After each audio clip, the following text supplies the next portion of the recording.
আসসালামু আলাইকুম রাহমাতুল্লাহ।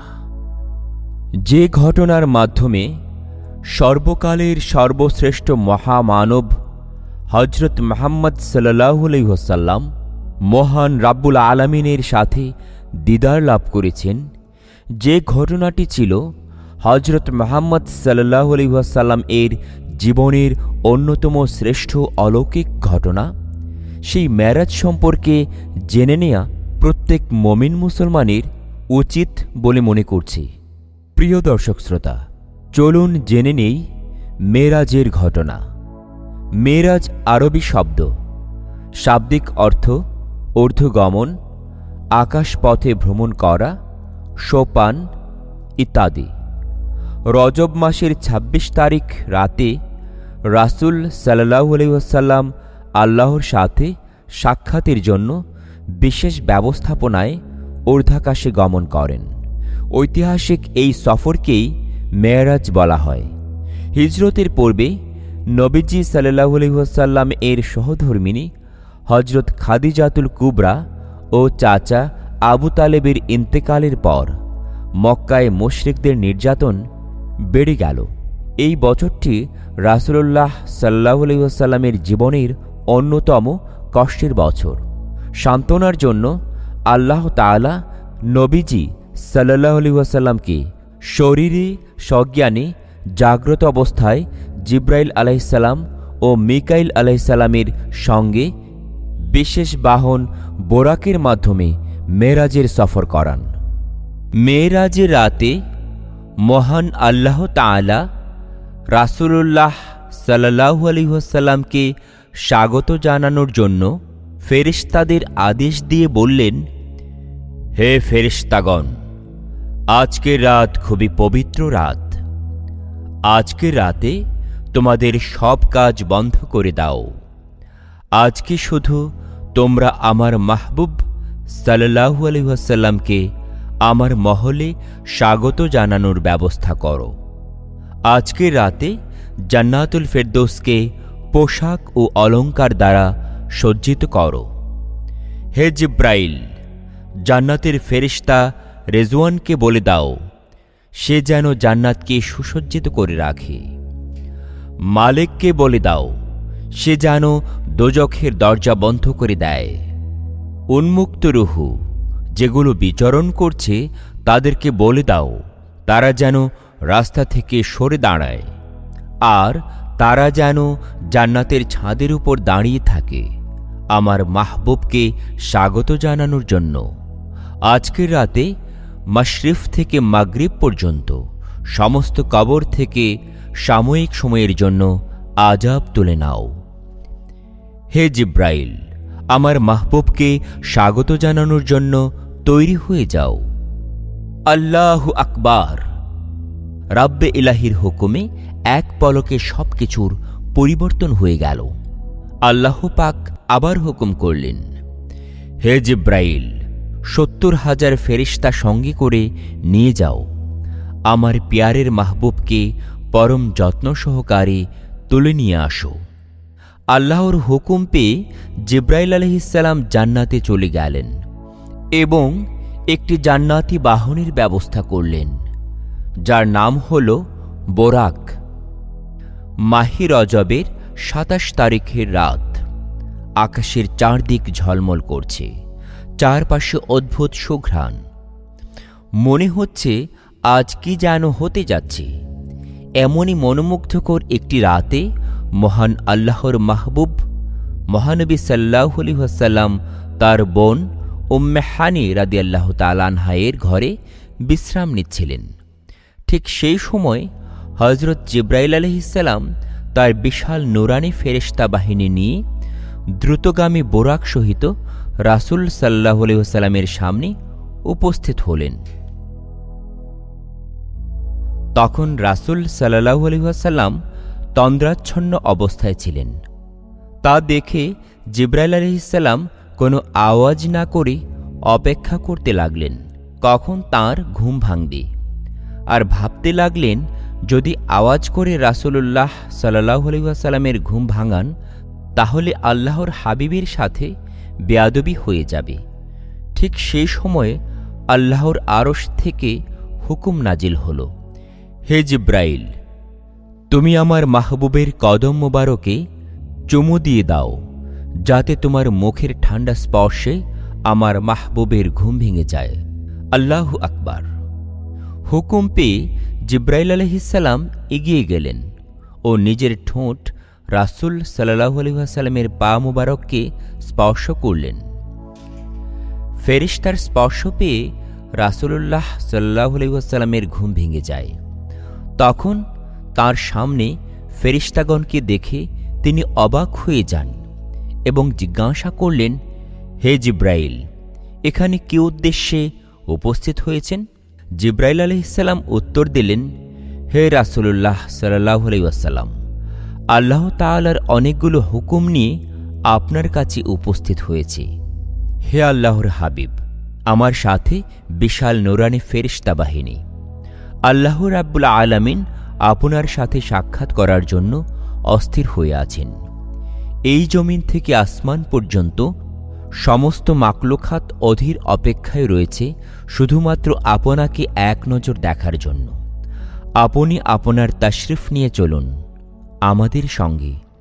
তখন রাসূলুল্লাহ সাল্লাল্লাহু আলাইহি ওয়াসাল্লাম বললেন, আমি প্রস্তুত এই পবিত্র সফরের জন্য, আপনারা ব্যবস্থা করুন। সকল ফেরেশতাগণ তাকে প্রথমে হাতিমে কাবার দিকে নিয়ে গেলেন, তারপর জমজম কূপের নিকট নিয়ে গেলেন, তারপর সেখানে শুইয়ে দিয়ে জিব্রাইল আলাইহিসসালাম তাঁর কুদরতি হাত দিয়ে রাসূলুল্লাহ সাল্লাল্লাহু আলাইহি ওয়াসাল্লামের বক্ষ মুবারককে দুভাগে ভাগ করে নিলেন। তারপর তার হৃৎপিণ্ডকে জমজমের পানি দ্বারা ধৌত করে দিলেন। অতঃপর হৃৎপিণ্ডে ঈমান আর হিকমত দ্বারা হৃৎপিণ্ড পুনরায় প্রতিস্থাপন করে দিলেন।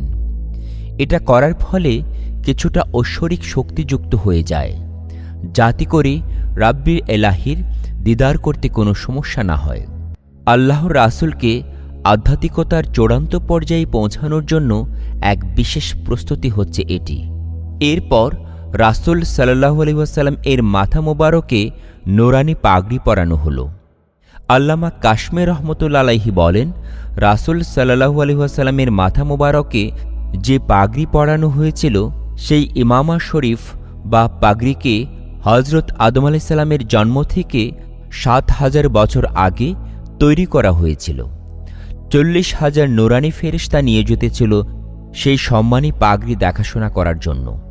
তারপর রাসূল সাল্লাল্লাহু আলাইহি ওয়াসাল্লামের গায়ে একটি নূরের চাদর পরিয়ে দিলেন হযরত জিব্রাইল আলাইহিস সালাম।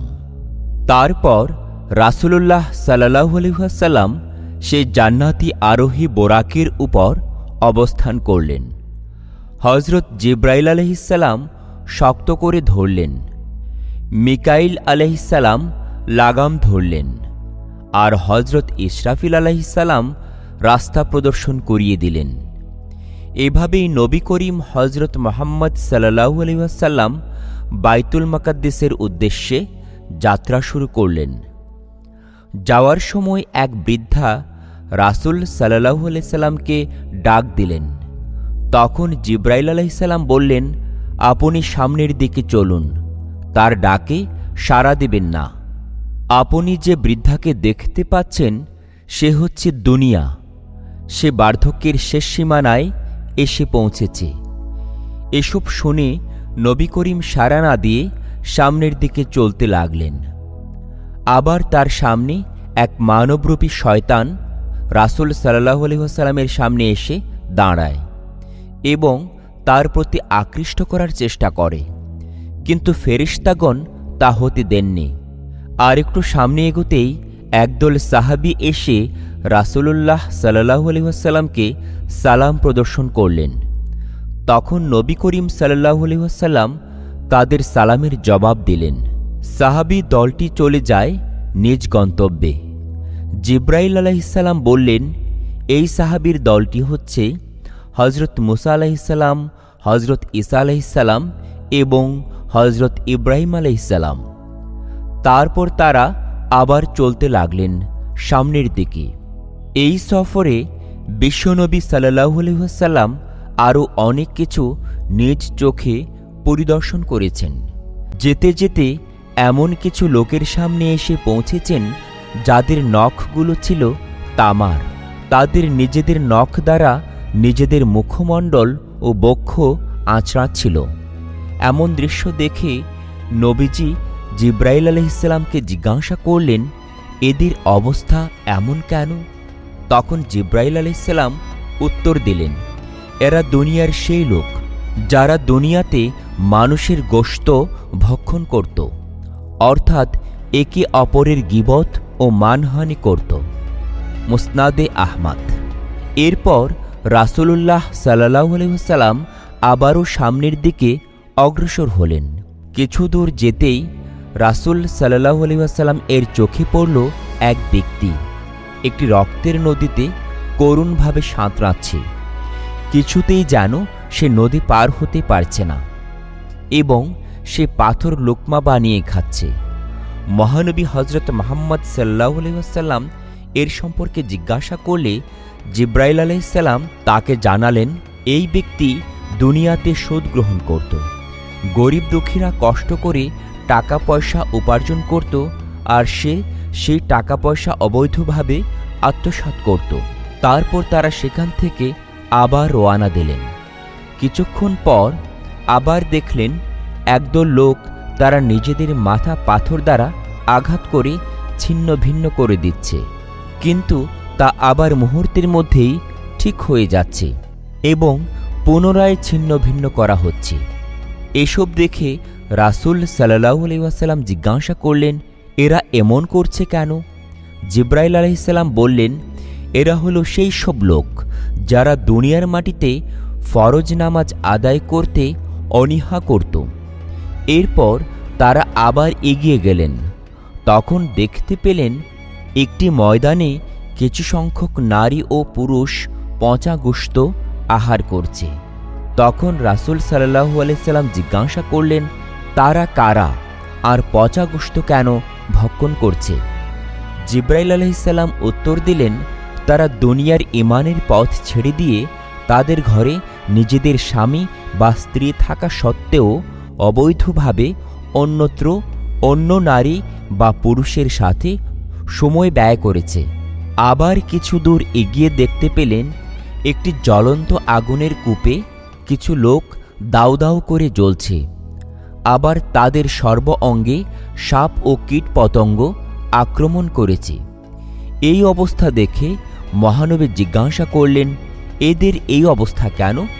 ফেরেশতা উত্তর দিলেন, তারা দুনিয়াতে বিবাহের পূর্বেই বিভিন্ন নারী পুরুষের সাথে মিলিত হতো।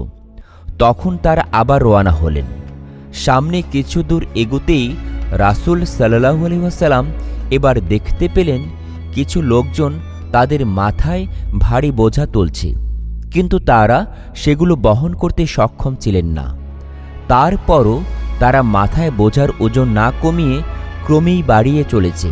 তাদের সম্পর্কে রাসূল সাল্লাল্লাহু আলাইহি ওয়াসাল্লাম জিজ্ঞাসা করলেন।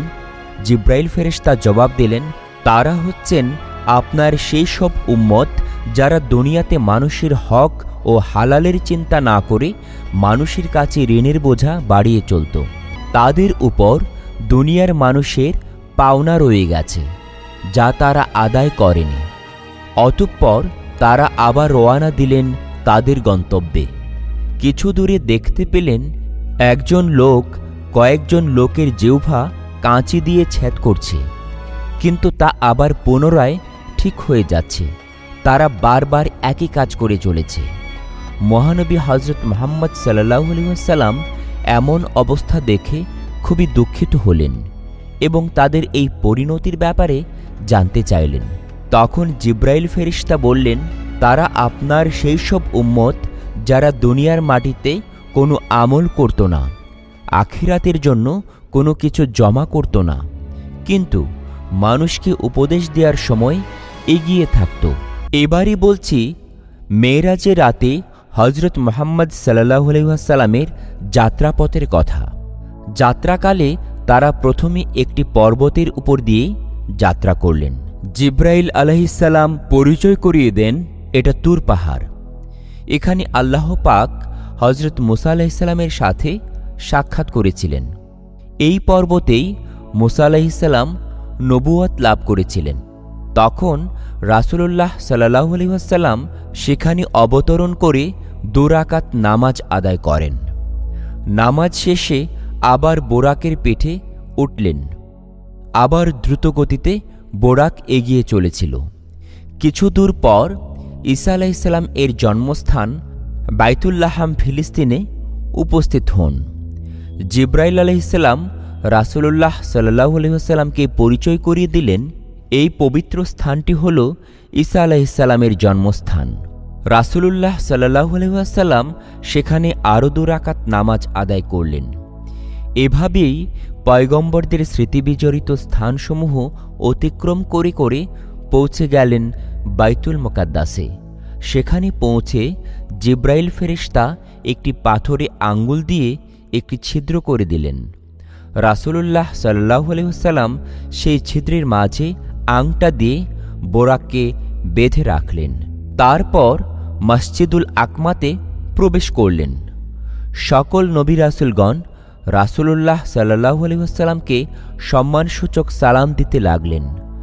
তখন জিব্রাইল আলাইহিসসালাম এগিয়ে গিয়ে আজান দিতে লাগলেন। সমস্ত আম্বিয়া রাসূলগণ তার শানে দাঁড়িয়েছিলেন। তখন রাসূল সাল্লাল্লাহু আলাইহি ওয়াসাল্লাম এগিয়ে গিয়ে ইমামতি শুরু করলেন। সমস্ত আম্বিয়াতে কেরাম রাসূল সাল্লাল্লাহু আলাইহি ওয়াসাল্লাম এর পেছনে দাঁড়িয়ে 2 রাকাত নামাজ পড়লেন। তারপর সমস্ত ফেরেশতাদের সালাম ও দুরূদ দ্বারা সমস্ত আকাশ বাতাস মুখরিত হয়ে উঠল। আর এই ঘটনাকে মহান আল্লাহ তাআলা পবিত্র কোরআনে কিছুটা এমনভাবে উল্লেখ করেছেন যে, তিনিই পবিত্র আল্লাহ, যিনি তার প্রিয় বান্দা ও হাবিবকে রাত্রি ভ্রমণ করিয়েছেন মসজিদুল হারাম থেকে মসজিদুল আকসা পর্যন্ত, যার আশপাশ আমি বরকতময় করেছি, যাতে আমি তাকে আমার নিদর্শনসমূহ দেখাতে পারি। নিশ্চয়ই তিনি সর্বশ্রোতা সর্বদ্রষ্টা। সূরা বনী ইসরাইল আয়াত 1। সুবহানাল্লাহ। তারপর ইমামতি শেষ করে মহানবী সাল্লাল্লাহু আলাইহি ওয়াসাল্লাম জিব্রাইল ফেরেশতাকে নিয়ে বোরাকের মাধ্যমে ঊর্ধ্বাকাশে যাত্রা শুরু করেন। যাত্রাকালে চারদিকে শুধু আলো আর আলো। মহানবীর চারপাশে আলোয় ঝলমল করছিল। জান্নাতি বাহন বোরাককে এতটাই আলোকিত লাগছিল যে আকাশে যেন এক আলোর খেলা চলছে। মহানবীর মনে হচ্ছিল এ যেন আল্লাহর সৌন্দর্যের একটি অভূতপূর্ব দৃশ্য। এমন মনোরম দৃশ্য দেখতে দেখতে মুহূর্তের মধ্যেই তারা প্রথম আসমানের প্রবেশদ্বারে উপস্থিত হলেন। উপস্থিত হয়ে জিব্রাইল আলাইহিসসালাম দরজা খুলে দেওয়ার জন্য অনুমতি চাইলেন। তখন ভেতর থেকে গায়েবী আওয়াজ আসল, কে আপনি? আপনার সঙ্গে কে? তিনি উত্তর দিলেন, আমি জিব্রাইল আলাইহিসসালাম, আর আমার সাথে হযরত মুহাম্মদ সাল্লাল্লাহু আলাইহি ওয়াসাল্লাম। ভেতর থেকে আবার আওয়াজ আসল, ওনাকে কি ডেকে পাঠানো হয়েছে? জিব্রাইল আলাইহিসসালাম আবারও উত্তর দিলেন, জি হ্যাঁ। ভেতর থেকে আওয়াজ আসল, মারহাবা, উত্তম আগমনকারীর আগমন হয়েছে। তারপর আসমানের দরজা খুলে দেয়া হল। তখন তারা প্রথম আসমানে প্রবেশ করলেন। সেখানে গিয়ে দেখলেন একজন প্রসিদ্ধ পুরুষ দাঁড়িয়ে আছেন। জিব্রাইল আলাইহিসসালাম বললেন, তিনি আপনার আদি পিতা হযরত আদম আলাইহিসসালাম, তাকে আপনি সালাম করুন। রাসূলুল্লাহ সাল্লাল্লাহু আলাইহি ওয়াসাল্লাম তাকে সম্মানপূর্বক সালাম প্রদর্শন করলেন। তখন হযরত আদম আলাইহিসসালাম সালামের উত্তর দিলেন, মারহাবা বলে অভিনন্দন জানালেন ও কিছু উপদেশ দিলেন। সেখানে তিনি আরও দেখলেন হযরত আদম আলাইহিসসালাম এর ডান পাশে কিছু লোক, যারা আসহাবুল ইয়ামিন, অর্থাৎ তারা জান্নাতবাসী হবে। বাম পাশে কিছু লোকজন আসহাবুল সিমাল, অর্থাৎ তারা জাহান্নামে নিক্ষেপ হবে। জাহান্নামবাসীদের জন্য তার মনটা দুঃখের সাগরে ভেসে গেল। তারপর আদম আলাইহিসসালাম এর নসিহত শেষে তারা একইভাবে দ্বিতীয় আসমানে ওঠেন। তাদের পরিচিতি পেয়ে দ্বিতীয় আসমানের দরজা খুলে দেয়া হল। তারা ভেতরে প্রবেশ করলেন। এখানে তাদের সঙ্গে সাক্ষাৎ হয় হজরত ঈসা আলাইহিসসালাম ও হজরত ইয়াহিয়া আলাইহিসসালামের সঙ্গে। তাদের সাথে শুভেচ্ছা বিনিময় করে তারা যাত্রা করলেন তৃতীয় আসমানের উদ্দেশ্যে। সেখানে প্রবেশ করে হজরত ইউসুফ আলাইহিসসালামের সঙ্গে দেখা হল। ওনার আদেশ উপদেশ নিয়ে চলে যান চতুর্থ আসমানের উদ্দেশ্যে। এখানে দেখা হয় হজরত ইদ্রিস আলাইহিসসালামের সাথে। সেখানে সালাম প্রদর্শনের মাধ্যমে যাত্রা করলেন পঞ্চম আকাশের উদ্দেশ্যে। পঞ্চম আকাশে প্রবেশ করে দেখা পেলেন হজরত হারুন আলাইহিসসালাম এর। ওনার সাথে মতবিনিময় করে রওনা হলেন ষষ্ঠ আসমানের দিকে। এখানে প্রবেশ করে সাক্ষাৎ হল হজরত মুসা আলাইহিসসালামের সাথে। মুসা আলাইহিসসালামের সাথে সালাম ও কথোপকথন শেষে রওনা হলেন সপ্তম আসমানের উদ্দেশ্যে। সপ্তম আসমানে প্রবেশ করে তারা দেখতে পেলেন একজন প্রসিদ্ধ পুরুষ বাইতুল মামুরে হেলান দিয়ে বসে আছেন। দুনিয়ার বাইতুল্লাহর সোজা উপরে সপ্তম আকাশে ফেরেশতাদের কিবলা হল সেই বাইতুল মামুর। সেই প্রসিদ্ধ পুরুষ হলেন হজরত ইব্রাহিম আলাইহিসসালাম। জিব্রাইল ফেরেশতা নিজেই সকল নবী রাসূলদের সঙ্গে মুহাম্মদ সাল্লাল্লাহু আলাইহি ওয়াসাল্লাম এর পরিচয় করিয়ে দেন। পরিচিত হয়ে তারা সেখানে কিছুক্ষণ মতবিনিময় করলেন। অতঃপর সেখান থেকে বিদায় নিয়ে সপ্তম আসমানের আরও উপরে যাত্রা শুরু করলেন। অতঃপর সিদরাতুল মুনতাহায় গিয়ে পৌঁছালেন। সেখানে তিনি পরম সৌন্দর্যের জান্নাত এর সকল স্তর ঘুরে ঘুরে দেখলেন। একটা পর্যায়ে তিনি নিজের জন্য বরাদ্দকৃত মহলটিতে প্রবেশ করতে চাইলেন। তখন জিব্রাইল আলাইহিসসালাম বললেন, এখনও আপনার দুনিয়ার মাটিতে হায়াত রয়ে গেছে, এই মহলে প্রবেশ করার সময় এখনও আসেনি। তারপর সিদরাতুল মুনতাহা ভ্রমণ শেষে জিব্রাইল আলাইহিসসালাম বললেন, হে মহান আল্লাহর হাবিব, এবার আপনি একা যাত্রা করুন, আমি আর সামনে এগোতে পারব না। রাসূল সাল্লাল্লাহু আলাইহি সাল্লাম জিজ্ঞাসা করলেন, কেন? জিব্রাইল আলাইহিসসালাম উত্তর দিলেন, আর একটু এগুলেই মহান আল্লাহর রূপের তাজাল্লিতে আমার পাখা জলে পড়ে ধ্বংস হয়ে যাবে। এসব শুনে রাসূলুল্লাহ সাল্লাল্লাহু আলাইহি সাল্লাম একাই যাত্রা শুরু করলেন। নিঃসঙ্গ যাত্রী এক গায়েবী ইশারায় সামনের দিকে অগ্রসর হচ্ছেন। হঠাৎ রাসূল সাল্লাল্লাহু আলাইহি সাল্লামের সামনে অপরূপ সবুজ রঙের একটা সিংহাসন এসে উপস্থিত হল। কোরআনের ভাষায় এই সিংহাসনকে রফ বলা হয়। তখন গায়েবী আওয়াজ আসলো, হে আল্লাহর পেয়ারা, আপনি এই সিংহাসনে অবস্থান করুন। রাসূল সাল্লাল্লাহু আলাইহি ওয়াসাল্লাম সেই সিংহাসনে উঠে বসলেন। তখন সেই সিংহাসন রাসূল সাল্লাল্লাহু আলাইহি ওয়াসাল্লামকে নিয়ে আরও দ্রুত গতিতে উপরে উঠতে শুরু করল। এক পর্যায়ে হজরত আজরাইল আলাইহিস সালামের সাথে তাঁর সাক্ষাৎ হয়। রাসূল সাল্লাল্লাহু আলাইহি ওয়াসাল্লাম তাকে সালাম দিলেন। আজরাইল আলাইহিস সালাম সালামের উত্তর দিলেন আর বললেন, হে মহামানব, আপনার সফর শুভ হোক। এখানে বিদায় নিয়ে নবী করিম সাল্লাল্লাহু আলাইহি ওয়াসাল্লাম আরও উপরে উঠতে লাগলেন। সেখানে গিয়ে তিনি দুনিয়ার মালিক মহান রাব্বুল আলামিনের দেখা পেলেন। রাসূল সাল্লাল্লাহু আলাইহি ওয়াসাল্লাম কিছুটা ভীত হয়ে গেলেন। তখন আল্লাহ তাআলা বললেন, হে রাসূলুল্লাহ, আপনি ভীত হবেন না। আপনার পালনকর্তা রাব্বুল আলামিন আপনার সম্মুখে রয়েছেন। আপনার যা কিছু হাদিয়া পেশ করার আপনি পেশ করুন। আল্লাহর সব কথা শুনে রাসূল সাল্লাল্লাহু আলাইহি ওয়াসাল্লাম চিন্তায় পড়ে গেলেন। ভাবলেন, তিনি কি হাদিয়া চাইবেন? তিনি তো দুনিয়ার মালিক, সবচাইতে ধনী।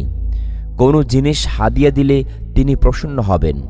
এসব ভেবে তিনি সিজদায় পড়ে গেলেন এবং বললেন, আমাদের সকল সালাম শ্রদ্ধা, আমাদের সব নামাজ এবং সকল প্রকার পবিত্রতা একমাত্র আল্লাহর উদ্দেশ্যে।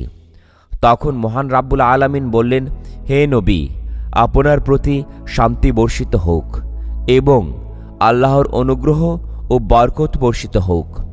রাসূল সাল্লাল্লাহু আলাইহি ওয়াসাল্লাম যখন দেখলেন সকল শান্তি শুধু তার উপর বর্ষিত হচ্ছে, তখন তিনি বলে উঠলেন, হে দয়াময় আল্লাহ, এই শান্তি শুধু আমার উপর নয়, দুনিয়ার সকল উম্মত ও আল্লাহর সকল নেককার বান্দার উপর বর্ষিত হোক। রাসূল সাল্লাল্লাহু আলাইহি ওয়াসাল্লামের উম্মতের প্রতি দরদ ও উদারতা দেখে আল্লাহ তাআলা সহ আরশ বহনকারী সকল ফেরেশতাগণ খুশি হলেন। আল্লাহর সাথে কথোপকথন শেষে রাসূল সাল্লাল্লাহু আলাইহি ওয়াসাল্লামকে আল্লাহ তাআলা বিশেষভাবে 3টি বরকত দিয়ে দিলেন। 1. 50 ওয়াক্ত নামাজ, 2. সূরা বাকারার শেষ 2 আয়াত এবং 3. মুশরিক ব্যতীত সকলকে ক্ষমা। এই হাদিয়া নিয়ে রাসূল সাল্লাল্লাহু আলাইহি ওয়াসাল্লাম আল্লাহর কাছ থেকে বিদায় নিয়ে দুনিয়ার দিকে রওনা হলেন। আসার সময় ষষ্ঠ আসমানে হযরত মূসা আলাইহিস সালামের সাথে পুনরায় সাক্ষাৎ হল। হযরত মূসা আলাইহিস সালাম জিজ্ঞাসা করলেন, হে আল্লাহর রাসূল, আপনি আপনার উম্মতদের জন্য কি হাদিয়া নিয়ে যাচ্ছেন? তখন রাসূল সাল্লাল্লাহু আলাইহি সাল্লাম বললেন, 50 ওয়াক্ত নামাজ। তখন মূসা আলাইহিস সালাম বললেন, হে আল্লাহর রাসূল, আপনি পুনরায় আল্লাহর কাছে ফিরে যান এবং হাদিয়া কমিয়ে দেওয়ার আবেদন করুন। 50 ওয়াক্ত নামাজ তারা আদায় করতে পারবে না। রাসূল সাল্লাল্লাহু আলাইহি সাল্লাম মূসা আলাইহিস সালামের উপদেশে 9 বার আল্লাহর কাছে গেলেন এবং 50 ওয়াক্ত থেকে 5 ওয়াক্ত নামাজ হাদিয়ার অনুমতি নিয়ে আসলেন আর বললেন, আমি 9 বার আল্লাহর কাছে গিয়াছি, আর কমাতে পারব না। এবার আমি খুব লজ্জাবোধ করছি। এই কথা বলে মহানবী সাল্লাল্লাহু আলাইহি ওয়াসাল্লাম দুনিয়ার উদ্দেশ্যে যাত্রা শুরু করলেন। সেদিন আল্লাহ তাআলা পৃথিবীর সময় ও সমস্ত কাজকর্ম বন্ধ করে দিয়েছিলেন। এভাবেই প্রিয় নবী হযরত মুহাম্মদ সাল্লাল্লাহু আলাইহি ওয়াসাল্লাম আমাদের মুক্তির দিশা দিতে আল্লাহর কাছ থেকে 5 ওয়াক্ত নামাজ নিয়ে এসেছিলেন সকল মুসলমান জাতির জন্য। আর রাসূল সাল্লাল্লাহু আলাইহি ওয়াসাল্লাম এর সেই রাতের সফরই হচ্ছে আমাদের পবিত্র মেরাজ। মহান আল্লাহ আমাদের 5 ওয়াক্ত নামাজ আদায়ের তৌফিক দান করুন। আমিন।